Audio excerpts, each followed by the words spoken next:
regreso a su espacio Voz para el Cambio, una ventana abierta de posibilidades. Qué gusto amanecer hoy temprano con esta nueva oportunidad que nos da la vida para seguir interactuando, para seguir transformando y sobre todo de esa transformación personal y luego comunitaria y social, que eso es lo que se quiere. Así que le damos la bienvenida al amigo Eladio Capellán en su espacio Voz para el Cambio. Saludos, hermano. Muy buenos días, así todos buenos días al pueblo dominicano. Gracias por esta oportunidad que nos da de estar aquí una vez más en Voz para el Cambio, un programa que tiene la intención de llevar un mensaje de esperanza, principalmente a los jóvenes, con la intención, ¿verdad?, de que podamos soñar, seguir soñando con un país mejor, con un mundo mejor, un mundo más justo. Gracias por la oportunidad una vez más de estar aquí con nosotros en esta mañana. Sí, amigo Eladio Capellán, veo la noticia con, vamos a decir así, el cambio en lo que tiene que ver con la reforma del trabajo. He visto en la mesa del diálogo el Ministerio de Trabajo y todos los sectores que tienen que ver con esto, esta regularización. ¿Qué tenemos ahí? ¿Qué es lo que se pretende hacer con cambiar el Código del Trabajo, doctor? Desde hace varios años, ese es un proyecto que está sobre la mesa, sobre el tapete. Se hace importante, se hace urgente una reforma al Código de Trabajo, pero volvemos a lo mismo que ya hemos tratado en otras ocasiones. Con los congresistas que tenemos y las personas que están al mando de la cosa pública, no creo que sea el momento necesario, sea el momento preciso para que se haga una reforma laboral que pueda beneficiar a los trabajadores. Es lamentable, ¿verdad?, que tengamos que decir eso, pero el Código de Trabajo grita por una reforma. Sin embargo, ¿quiénes son nuestros legisladores? ¿Están nuestros legisladores comprometidos con las causas sociales? ¿Están nuestros legisladores comprometidos con la clase trabajadora? Y se dirá, bueno, pero no necesariamente los legisladores tienen que estar comprometidos con una parte, pero por lo menos que haya equilibrio. Si en estos momentos, con un presidente como el que tenemos en el país, ¿verdad?, el señor Luis Abinader y todos sus funcionarios, todos, absolutamente todos, que pertenecen a la clase dominante, a la oligarquía, a los empresarios, y los diputados y senadores que tenemos son de la misma línea. ¿Qué garantía tenemos de que los trabajadores, que somos la gran mayoría del pueblo dominicano, podríamos salir no beneficiados, no vamos a usar el término beneficiado, podríamos salir por lo menos representados en una reforma al Código de Trabajo en estos momentos? Si se produce una reforma al Código de Trabajo en estos momentos, la clase trabajadora va a recibir un golpe que le va a dar mucha brega para poderse levantar. Recordemos que las leyes no son instrumentos que se viven cambiando todos los días. Ahora mismo tenemos un Código de Trabajo que data desde el año 1992, o sea, tiene 30 años. Eso hace que se haga necesario, si vale la redundancia, que se haga necesaria una reforma, porque es mucho lo que el mundo ha cambiado en los últimos 30 años. Y esa es la opinión así que tengo de entrada sobre ese tapete. No me diga pesimista, Jacinto. El pesimista aquí es Alfonso Torres.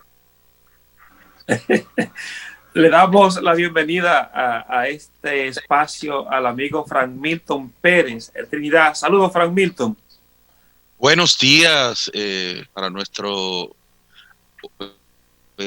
televidente, a nuestros compañeros invitados, Natanael, Eladio, Joaquín. Buen día. Sí, estamos analizando aquí, ahora hay una mesa de conversación para cambiar lo que es el código laboral. Y yo me pregunto, para Eladio, para Frank Milton, dentro de esa mesa, ¿dónde está la parte que nos representa a nosotros, en este caso, los trabajadores? Uno ve estos gremios de gente que ha estado ahí años dirigiendo son gente que supuestamente representan a uno, los intereses del trabajador. Pero luego cuando se llega a una mesa de diálogo, el que sale beneficiado son mayormente los empresarios, son los ricos. El Estado, en este caso el gobierno, el Ministerio de Trabajo, está ahí hasta cierto punto para hacer un equilibrio y debería de estar en defensa para defender los intereses del trabajador. Y vamos al gremio, en este caso al sindicato de trabajadores representados ahí, pero nunca hemos logrado que hemos ganado una conquista en este diálogo de buscar beneficio en esta relación patrón-obrero, capital, en este caso empresario, trabajador. Al final siempre, inclusive, lo que hemos tenido es una amenaza permanente de cierto privilegio, beneficio que hemos alcanzado, que hemos logrado. Hasta eso se nos quieren quitar, Frank Milton. Mira, el tema laboral aquí se parece a otros tantos temas que, dependiendo de la coyuntura, es sacado por los moños. Por ejemplo, tenemos el tema de la frontera, las relaciones dominico-haitianas, el tema de la inseguridad, cuando no es el tema de transporte.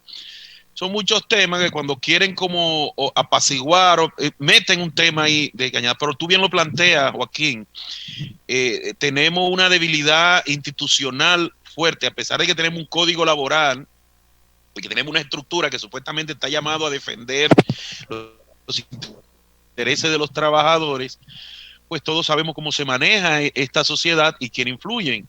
Es lo mismo que pasa, por ejemplo, con el tema de la misma seguridad social. Actores interesados se involucran en gobiernos que están llamados a defendernos, pues por una acción quizá de carácter clientelar o de sometimiento, pues terminan actuando en beneficio de los poderes fácticos que siempre han controlado eso. Y cuando se toman algunas medidas que es en base a leyes, cuando se toman algunas medidas que es en base a lo que manda la ley, lo quieren presentar como si fuera un favor que le estuvieran haciendo a la clase trabajadora, y tienen que andar los sindicatos, la organización, mendigando derechos. Entonces, yo creo que estos aprestos de reforma al código laboral, a todo este proceso, hay que mirarlo con mucho cuidado. Están pendientes porque siempre se ha querido optar por, más que garantizar derechos, disminuir derechos que ya están contemplados y que han sido conquista de los trabajadores durante años. No sé, a mí no me gusta usar el término pesimista y ahora quién podrá defendernos, ¿verdad? Propio del chapulín, pero creo que hay que estar alerta. Y hay un tema también interesante, y es que la clase trabajadora a veces, dependiendo de sus intereses, luce dividida ante aprestos como esto. No se ve una clase trabajadora unificada, muchas veces por el mismo interés político. Si yo soy un representante del trabajo laboral, pero estoy vinculado al partido de gobierno, muchas veces no planteo o no digo las cosas como entiendo que deben ser planteadas, porque es que todos sabemos aquí cuáles son los aprestos y quiénes son los que andan detrás de quitar derechos, sobre todo a las clases laborales. Es cuanto, Joaquín, no sé si Eladio quisiera... Sí, Eladio, esto, mirando a veces cuando se llevan estos temas a discusión, veremos que esto va a durar un proceso largo, porque eso es lo que vemos a veces y no se llega a una conclusión. O qué se espera de este código, qué se espera para que se pueda llegar a un consenso, porque muchas veces se está el tema de discusión, tal vez entre la élite, entre ellos, pero muchas veces la población realmente no se entera de lo que está pasando ahí. Ahí tenemos representantes, pero muchas veces nuestros representantes que están ahí nunca socializan qué realmente están defendiendo, qué se está discutiendo, y luego, como en este país siempre un tema tumba a otro, todo se queda igual. Bueno, fíjate, ahora mismo, este sería el momento ideal para que se haga la reforma, porque ahora no hay pugnas. El gobierno y la clase empresarial es la misma cosa. ¿Me doy a entender? Sí, sí. Entonces, como es un diálogo tripartito, una parte es el gobierno, otra parte es el empresariado y otra parte son los trabajadores. Entonces, ¿qué tenemos? Que el gobierno y la clase empresarial es la misma cosa. O sea, ahí tenemos ya los dos votos que necesitamos para aplastar, porque se necesitan para aplastar a la clase trabajadora, y la clase trabajadora nuestra siempre ha estado muy mal representada.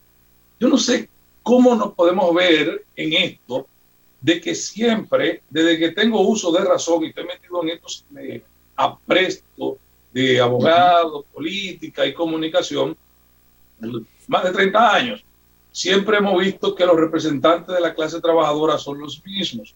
Entonces, ahí hay algo que no cuadra y nunca hemos conseguido nada bueno. O sea, estoy diciendo, son los mismos y nunca hemos conseguido nada bueno.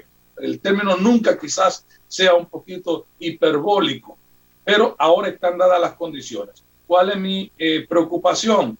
De que nada bueno puede salir de un diálogo donde ya la parte que supuestamente ha de representar a los trabajadores ya está derrotada antes de salir a la arena.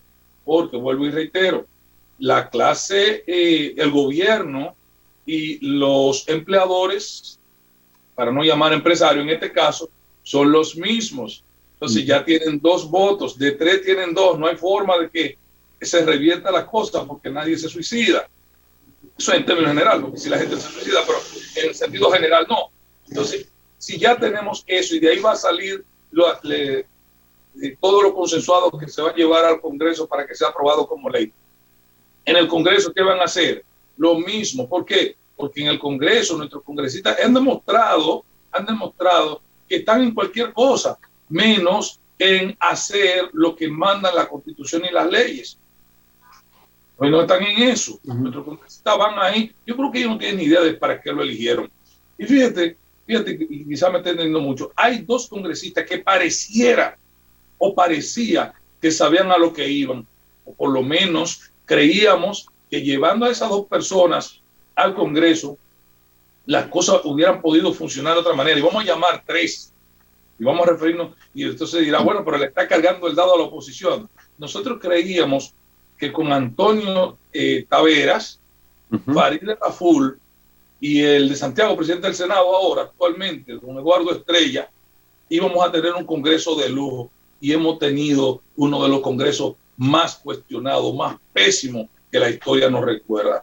Yo no he visto un solo proyecto que uno pueda decir, wow, yo sabía que don Antonio Taveras iba a ser algo útil. No hemos visto nada que haya hecho don Eduardo Estrella, un hombre que se perfilaba presidencial. No hemos visto nada que ese señor, ni siquiera un buen discurso desde la Cámara que dirige.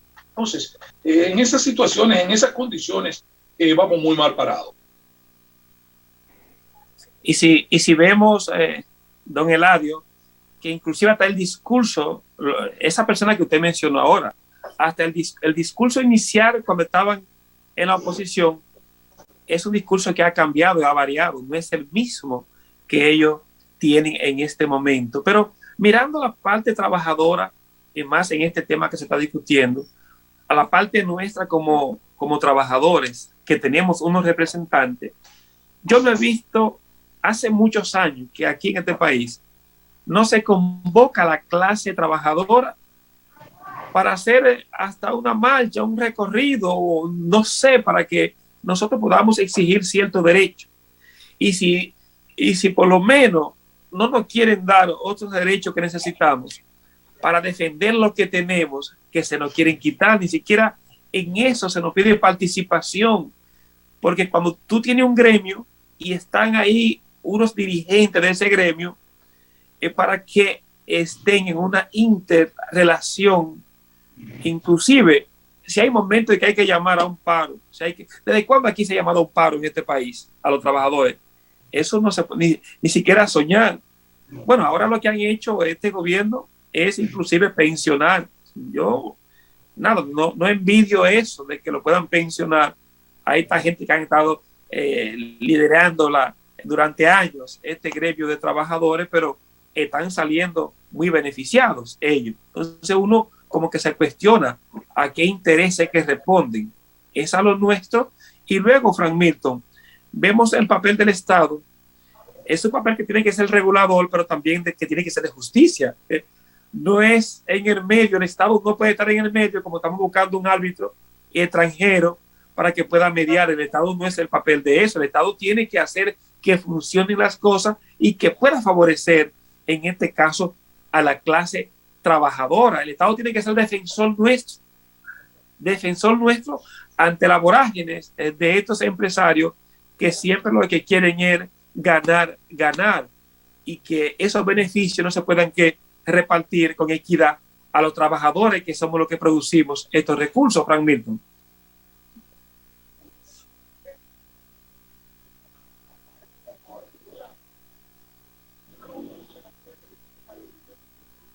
Sí, perdón, esa es la utopía, lo que tú planteas es el sueño, es el ideal, es la utopía de lo que debe ser un Estado representado con los gobiernos que nosotros, en este caso, cada 4 años nos damos, en donde se diseñen políticas de políticas públicas que defiendan derechos. Pero resulta que a veces el Estado o se convierte en una plutocracia, una especie de plutocracia, una especie de Estado bisagra a beneficio de los sectores más poderosos, y lamentablemente las políticas y las decisiones que se toman no van dirigidas a beneficiar a la población, que al final son quienes los eligen. Entonces, podríamos decir que cada 4 años la población, la gente sencilla, la gente de a pie, es engañada y manipulada por sectores políticos que quizá no tienen una propuesta de beneficiar o yo no creo tanto que no tengan sentido. Yo lo que creo es que ellos sí saben a lo que van. Lo que pasa es que van dirigidos. Cuando tú te fijas que para una gente llegar al Congreso tiene que contar con unos millones de pesos financiados por sectores empresariales, ¿a quién tú crees que van a responder esos legisladores y esos políticos cuando lleguen al poder? Van a responder a sus padrinos, a sus mecenas económicos. Cuando tú te fijas que los medios de comunicación, los grandes sectores de poder están en manos de los sectores empresariales, incluyendo el gobierno, ¿a quién tú crees que van a defender? Probablemente tenemos una clase obrera organizada que busca la manera de hacerse sentir, pero en este mundo moderno, digitalizado, ese tipo de información no llega a la población. Hay una especie de dejadez. A la gente fácilmente se nos engaña con circo, con una supuesta persecución de la corrupción de un lado, y nos entretienen con eso, mientras por un lado los verdaderos problemas que tienen que ver con la salud, que tienen que ver con la seguridad, que tienen que ver con el derecho laboral, pues se están dejando de lado. Y como bien decía Eladio, ellos tienen todo el poder para hacer y deshacer lo que entienden ahora mismo. No quiero parecer pesimista, pero hay que buscar alguna forma alternativa de parar esto, alguna forma alternativa de hacernos sentir y reclamarle a los gobiernos a los derechos, porque nosotros la sociedad estamos jugando una especie de ping-pong. Pero ¿cómo hacer eso, Frank Milton, don Eladio, con esta sociedad que dormida? Parece que no tienen que todo parece que nos da igual, no nos interesa, no nos metemos en la parte, no reclamamos. Esto es propio de la posmodernidad, Joaquín. Esto es propio de la posmodernidad. La gente ya no tiene en su mayoría ese tipo de conciencia social. Es un tema del momento de sobrellevar un asunto, pero esos ideales de derechos, vivimos en lo que llamamos un egoísmo, un individualismo moderno bastante fuerte. Entonces, en términos de estrategia, yo creo que los pocos movimientos decentes que existen de defensa, debemos buscar algún tipo de comunicación alternativa, el sondeo con la gente, visitar a la gente, hacer levantamiento, utilizar estos medios de comunicación para que lleguen a la gente, intentar por lo menos colocar personas más o menos de poder en alguna situación de poder, construir poder desde abajo, comenzar a pensar en posibles legisladores, posibles congresistas más o menos afín a la causa, con cierta sensibilidad social, porque el problema es que la mayoría también de los congresistas se deben a partidos, y los partidos políticos, que es la estructura que presenta una democracia para dirigir el poder, responden a intereses más allá de los mismos partidos. Entonces, si yo pertenezco a un partido y soy candidato a diputado, a legislador, soy político y no quiere que me manden al ostracismo, pues yo me sumo a las decisiones políticas que es dirigida desde el poder. Yo creo que hay que seguir trabajando el tema de la educación, de la cultura, de la sensibilización de la gente, hacerle ver a la gente que cuando hablamos de seguridad social, cuando hablamos de derechos laborales, estamos hablando de derechos de vida, de derechos fundamentales que al final en su propia vida le afecta. Tú nada más tienes que ir a un supermercado para que vea cómo el salario se te ha reducido al 50%. Se ha aumentado los productos de primera necesidad, pero el acceso laboral. Fíjate el tema de la salud, tú vas con un seguro médico y más del 50% de los medicamentos no te lo cubren. O sea, el seguro básico básicamente es una burla. Entonces, todos esos son derechos que nosotros debemos empezar a reclamar, que están vinculados al código laboral, al tema que estamos tratando ahora. Sí. Vamos a aprovechar para ir a una pequeña pausa, don Eladio, Frank Milton. Ojalá que Alfonso Torres, que está en línea, se pueda integrar en el próximo segmento. Me gustaría ver con ustedes, vi en la noticia como el ministro de la MESI, Ciencia y Tecnología, ha convocado, ha llamado de que las clases deben ser presenciales en todas las universidades a partir de esta alocución del gobierno, en este caso Luis Abinader, el presidente, de 3 minutos, hablando que ya parece que la pandemia en este país ya está controlada y que se puede tener una vida normalizada y caminar, hacer ya lo que antes, durante casi 2 años, no podíamos hacer. Así que vamos a una pausa, Nata, y cuando regresemos hay más en Voz para el Cambio.